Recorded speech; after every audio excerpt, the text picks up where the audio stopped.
D'abord, vous avez raison, merci de me permettre de revenir sur ce sujet.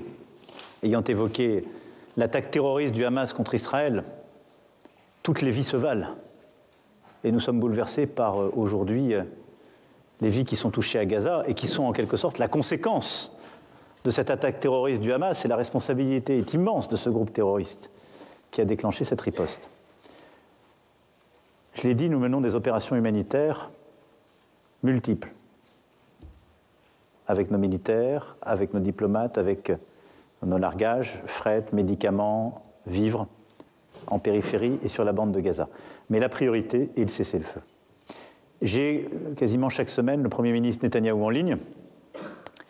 Nous réitérons cela avec d'ailleurs plusieurs puissances de la région. Les États-Unis d'Amérique l'ont également fait et nous soutiennent dans cette approche. C'est une priorité. Pourquoi ? Parce qu'après plus de 100 jours, ce sont maintenant des opérations ciblées qui doivent être conduites. Et il faut concilier la défense d'Israël et la poursuite des terroristes avec la préservation du droit humanitaire. Et je le dis parce que c'est aussi l'intérêt sur le plan de la sécurité à long terme d'Israël. Et que poursuivre aujourd'hui les opérations telles qu'elles sont conduites, c'est prendre un risque compris dans la durée, compte tenu de ce que cela fait naître dans toute la région pour la sécurité d'Israël même. Donc nous allons poursuivre les initiatives diplomatiques, résolutions, discussions pour appeler à un cessez-le-feu.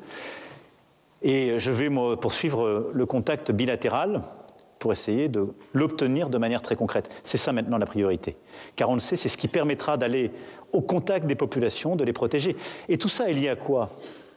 À une stratégie odieuse, qui est la stratégie du pire, celle utilisée par le Hamas, qui met ses réserves d'armes et ses centres de décision sous les écoles, cachés dans les hôpitaux, qui utilise comme bouclier une partie de la population civile. Mais au moment où nous en sommes, et la France dit cela depuis plusieurs semaines, nous devons cesser ces attaques qui sont par trop indifférenciées et nous devons protéger les populations civiles. C'est un devoir humanitaire parce qu'il ne peut pas y avoir deux standards et que toutes les vies se valent. Donc on va poursuivre le travail et je ne peux pas vous dire qu'on l'ait réussi aujourd'hui et que je m'en considère comme satisfait. Je vois avec la même douleur que vous les scènes que nous voyons et je sais aussi ce que cela produit chez beaucoup de nos compatriotes et dans beaucoup de pays de la région. Et je le disais, nous nous battons pour lutter contre les terroristes, nous nous battons pour le cessez-le-feu et pour la réponse humanitaire, et nous nous battons pour qu'il y ait une vraie réponse dans la durée à l'aspiration légitime du peuple palestinien pour avoir un État. Parce que c'est ça qui apportera la sécurité et la stabilité dans la durée.